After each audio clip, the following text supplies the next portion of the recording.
What's behind me in this video? Is it, Nah, you're good. okay, it's just green, so I can't see what you guys are putting back there. But hey guys, welcome to the channel. This week you're gonna see we had a rain day, so we went up to the watermelon nursery where the plants are grown. They got hit by a tornado about 2 weeks ago, so we want to go up there, kind of check up on the plants, make sure they're faring well. The plants are up there for about 6 weeks getting started, and they come to us. So you're gonna go up there with us, get a walk through the watermelon nursery facility. From there, we're gonna go have some more footage of more laying plastic, put some fertilizer down, a little bit of tillage. And we're getting ready, we're getting excited. We're gonna start planting next week. So let's have a look at it. All right, so what we're seeing here is the machine that puts all the seed in the trays. Right here, they dump a whole entire a pallet of peat moss in. It goes and it grinds it up, lifts it, throws it in that tray, and it's kind of just thrown in the tray right now. Goes through a little broom there that levels it off. This right here comes down and it pokes holes that are the correct depth and size for the seeds to go down in. Goes through another brush that levels it off. Right here's a vacuum drum that is spinning around, and as the tray goes underneath it, it drops the seeds in exactly where they're supposed to be. Moving down, we have 2 people there standing there. They're looking for anywhere that might have doubles or no seeds in it, 2 seeds or no seeds. It goes through an infrared detector that looks and tries to see if anything's missing seed again. Another leveler. Then it comes down here and it puts this granule fertilizer on it. And that's what covers the seed. The reason we put the granular fertilizer on top instead of putting more dirt on top is that allows the water to get down to the seed whenever it goes through the water jets right here. Not a lot of water goes down there. Then whenever it gets right where them pallets are stacked, they're all stacked like the same order. That way they stay the same temperature, because from here they're taken into a germination room. It's a dark room, and they leave them in there. It's about 90 degrees. They're in there for about 10 days, and that allows the seed to, expand, come to life, and shoot down a taproot. They get them out of there and get them to the greenhouse before it sprouts, because if it would sprout while all them trays are stacked on top of each other, it would kill the plant. It would come up, hit the next tray on top, and break it. Is anybody going to talk? I mean, he's sitting there recording. Is he recording? So we're here at our greenhouse that's starting the watermelon plants for us. Quite the process. Right now we're in the barn that has the plants that are almost ready to come to the field and get planted. This is the trays that they come in. There are 128 plants per tray. Got a little tag right here on the corner that shows exactly what kind of plant that it is, the variety. We know that these are all female plants by that tag that's in there. We'll plant some male plants next to them to get the right pollination. The greenhouse is about 800 foot long, has a water cart down on that end that comes up and waters all of them. The temperature is all regulated, opens and closes the sides. Right now it's 83 degrees in here, prime growing conditions. This is the start of it all. Right there is I believe a male tray of male plants. What's that say there? Red opal. That's red opal. Okay, so that's not males, that's the red opal. Another variety. Here's triploid right here, Rio Grande. Here they are. These are the Pollinators. These are the male plants, the pollinators. Australia is a male plant, so Australia is the male. This is Australian co-pilot, so this is the male plant right here. So right here we've got some watermelons that are just barely poking out of the trays. So how long have these been? So they were sold around. Tickets. We got behind because of that tornado. It says 331. That was probably when the tag was printed. These probably, I'd say, around 10. See, some of these don't have as good as a germ as what most of our. Well, what variety is it? 7197. It's an old variety, but it's a melons one. Let me see who it's for. Is that, It actually looks like a bunch of these are empty. yeah. Well, and honestly, that is part of my job is when I walk around and I see this, like I make a phone call. My first phone call is to the seed salesman. Good morning. It's a beautiful Tuesday morning out here. As you can see, the plastic has all been rained on. Whenever it gets rained on, it kind of makes a crust and seals it in real good to the sides.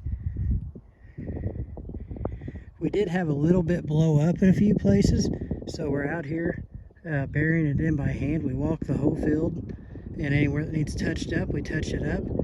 There's 4 of us out here walking. As soon as we get all that done, we're gonna get in the tractor, disc a little bit, and do about the last 100 feet we have over on this edge of the field. So right here's what happens. This plastic, wind finds somewhere and it gets underneath it. Then it starts flapping, and when it starts flapping, it starts pulling itself out of the little lip that it makes here. And you can see we got about 150 feet right here all blown up, laying off to the side. So what we're gonna do is we're gonna go and we're gonna dig a trench right down through here. You can see the line where the plastic used to be. And we'll dig it out from here to about there, the whole length. Then we'll take this plastic and we'll stretch it back over like it's supposed to be and rebury it back in place. All right, got the disc going, getting some dirt worked. Don't have very much to go at all in this field here. We're gonna start this tractor up, let the GPS figure out where it's at, and start laying some plastic.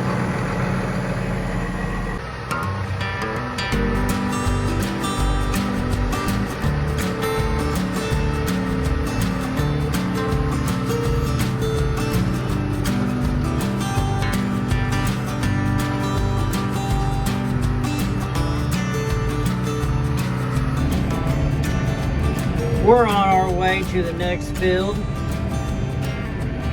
We're hoping that it's dry enough. Looking at these fields that we're passing on the way down here, it seems like it's going to be dry enough to work it and start laying some plastic in the high spots. And it's about 20 miles between the two fields, so quite a bit of road time. Got a whole convoy behind me. The pickup truck with plastic and fuel. Disc coming up. We're hoping that tomorrow morning we can keep on working the ground, keep laying plastic, and get another person to throw in the sprayer and start spraying the pre-emerge that has a residual in it. Then it's supposed to rain on Friday and Saturday, so that will give us enough rain that'll wash the plastic off, make sure there's no chemical left on the plastic. And after there's no chemical left on the plastic, we should be good to start planting. Before we can get started in this field, we got several trees down. So I'm pushing out the biggest part with the tractor, shoving them back into the woods. And the other guys are picking up the smaller sticks. Austin's over there disking. He's got a good chunk done already. As soon as I get some fertilizer on it, we hit it one more time, we'll start laying plastic down here. Good morning. It's day 2 of the week. Got an extra guy today and some fields are dried up. So we're gonna send one guy out to plant some soybeans. Got the tender hooked up. He's over here in this tractor, getting everything ready, getting ready to hook the planter up to it. So he's gonna go plant beans while we go and lay some plastic.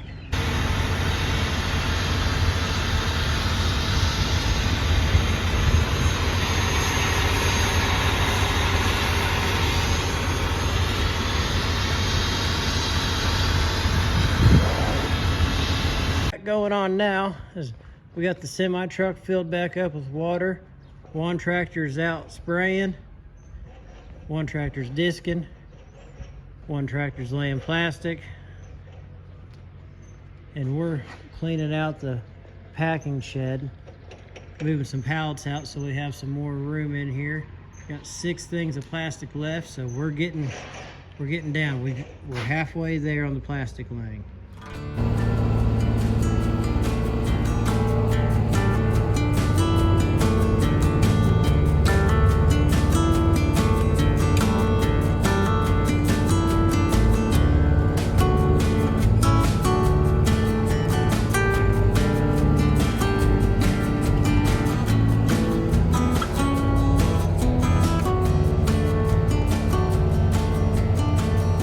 All right, so I came to the next field to put some fuel in this tractor. He was down to 2 bars of fuel. Came over, started filling them up. I was walking around, we noticed we had a small hydraulic leak back here on the back of the tractor running out onto the ground. Did some checking into it, and we got a seal out right there on the remote connections. Called and ordered a seal kit. Checked the oil level in it to see if we could keep going or if we needed to stop. There wasn't any oil on the stick, but no alarms or anything were going off yet, and everything was still functioning like it should have been. But we're gonna call it quits on discing for this evening. We're probably 40 acres ahead of the plastic setter. Just another day working on the watermelons, hauling the fertilizer down to the field. We're about 6.5 miles away. Got a blown tire. At least we didn't have anything to get done today. And tire wrench is missing in the truck, so we got someone on the way with some So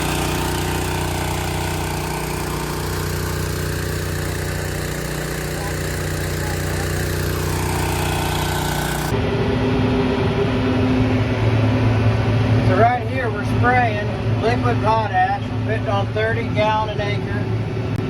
And after we do this, we'll put on a couple more applications of it after the watermelons are planted. Whenever we come in and spray fungicide, we'll put a couple gallons an acre of the liquid potash on it.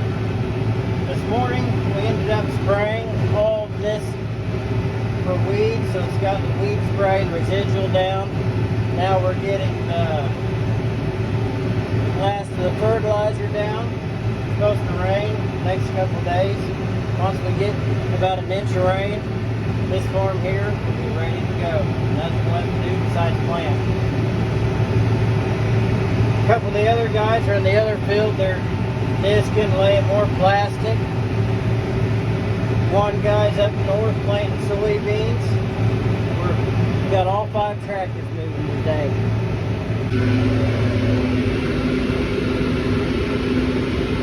Spraying right now, all we got to do is follow in between the rows and everything will come out just about perfect. This row here is offset, so on the guidance monitor it's not showing up quite correct. But spraying 30 gallon an acre of liquid potash.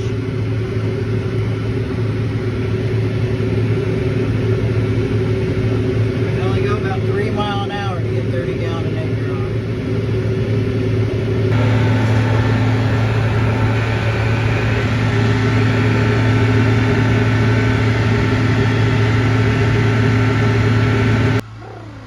We got rain coming in. Radar shows it's about 20 minutes away. Just have to lay a few passes on the ends of this field and that'll be all done. Got the bosses here.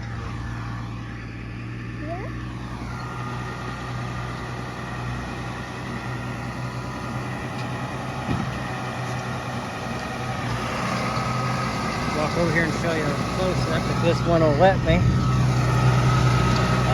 Thing grabs the dirt at the front, puts it in the mound, plastic comes down, some tires push it down into a bed, and then the disc on the back throw dirt over it, making a good firm bed.